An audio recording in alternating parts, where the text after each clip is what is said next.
So let's talk about some National Guard deployment news for Monday, the 27th of October.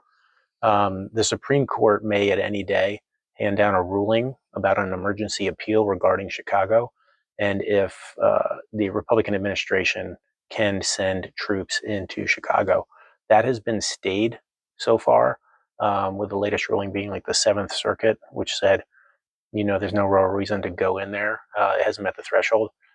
That was immediately appealed by this current Republican administration. And so the Supreme Court may, at any day, hand that decision down. And that will be kind of a litmus test of, what can a president do with the National Guard? Can he just decide to send them anywhere he wants, whenever he wants, for no real reason, which would break from the norm? Usually there has to be a reason or a justification. So we'll be on the lookout for that. That is kind of an addendum to Los Angeles and Portland. Los Angeles, where that situation died down rather quickly after the courts started to get involved. There's still some litigation going on there as well. In Portland, one of the Ninth Circuit decisions was that the Republican administration can control the Portland National Guard, but cannot deploy them. So it didn't make a ruling on that. And we may see that in the next couple of days as well. So it's basically having the guard, but he can't do anything with them. So these are things that are kind of getting bounced around when we talk about National Guard deployments, when we talk about ICE or DHS or Border Patrol. And speaking of Border Patrol, there's a gentleman by the name of Gregory Bovino, who actually led Los Angeles efforts. He is a chief of the Border Patrol, not the overall chief, but he's kind of like a mission commander. And he was in LA when that was at its worst. He has been brought over for Operation Midway Blitz in Chicago and is there as well. And he will be in front of a federal judge tomorrow, Tuesday, at a court hearing, and will be asked why he was throwing tear gas after a federal judge said you are not allowed to use tear gas. So if you're a fan of accountability, which I am, that guy will be in front of a judge and we'll be asking those questions, and we'll see what will come out of that.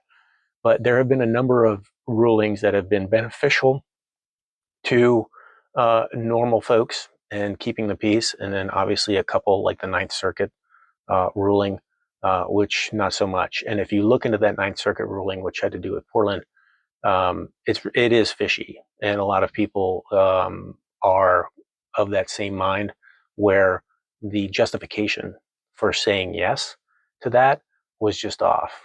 We've talked before on this platform about the Portland police saying that there's no real reason for them to be there. We have it all well in hand. And the Ninth Circuit came out with their answer and said, well, but there was stuff back in June, or there was stuff back in July, or this person said, or that person said it was really bad, and all those things. And so kind of off, like kind of giving a little bit more extension or a little bit more latitude for the use of the National Guard. That hearing or that decision is actually being heard again by a larger group of Ninth Circuit judges. So we could get a response on that as well. And if they turn that down, then again, Portland won't have to worry about that. And for all of these spaces, I always like to remind people, even if the National Guard goes in, please respect the National Guard. They don't want to be there. Okay. They have jobs. They're missing out on their jobs to be there for this dog and pony show of the Republican administration. They don't want to be there. They are allowed to protect federal facilities and federal personnel. Okay. And so that's their job. And that's always been the case. They've always been allowed to do that. If that mission parameter opens up wider, then we start to have an issue and we start to talk about that. But right now, all they're doing is following orders. Okay. If you remember, the Adjutant General for Portland said, our job is to protect civilians. So in these spaces, in Chicago, in Portland, in Los Angeles, the National Guard has not overstepped their bounds. They have not gone on to arrest people. They have not gone on ICE raids. They detained one individual in LA who even said, like, I fucked up and I crossed boundaries that I was warned not to. And so they did that. But don't let things get blown out of proportion about the National Guard.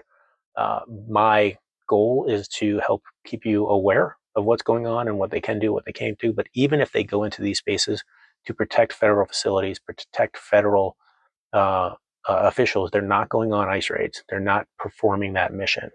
Okay, they are protecting the base, if you will, and they are allowed to do that. That is within the law. So don't take it out on them. Goons like this Bovino guy, have at it. But just please respect the National Guard. Please respect the military. Again, they don't want to be there. They're there because it's a lawful order.